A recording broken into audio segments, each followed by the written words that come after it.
Night డిన్నర్లోకి idli పిండి కొంచెం, ఇంకా దోశ పిండి కొంచెం, మినప్పిండి కూడా కొంచెం కొంచెం ఉంటే అన్నీ కలిపేసి పునుగులు అయితే వేశాను. చిన్న చిన్నగా వేయాలి, కానీ కొంచెం పెద్ద పెద్దగా వేశాను.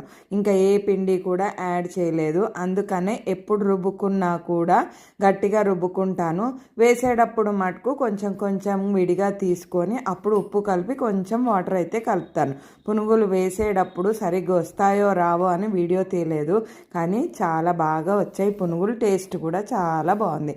ఇంకా కాంబినేషన్ వచ్చేసి టమాటా పచ్చడి చేశాను, రోటి పచ్చడి. ఆ షార్ట్ కూడా ఉంది, ఎవరన్నా చూడని వాళ్ళు ఉంటే చూసేసేయండి. ఉల్లిపాయలు కూడా నేను కట్ చేసింది అగారాలో తీసుకున్నాను. ఆ కటర్ అయితే చాలా యూజ్ అవుతుందని నేను అనుకుంటున్నాను.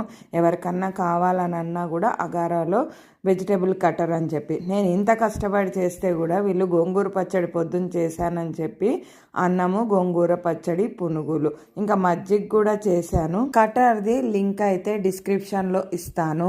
చాలా యూజ్ అవుతుంది. ఎవరికన్నా కావాలనుకునే వాళ్ళు ఆ లింకును ఓపెన్ చేసి మీరు కూడా ఆర్డర్ పెట్టుకోండి. బాయ్, మరి సబ్స్క్రైబ్. Thank you.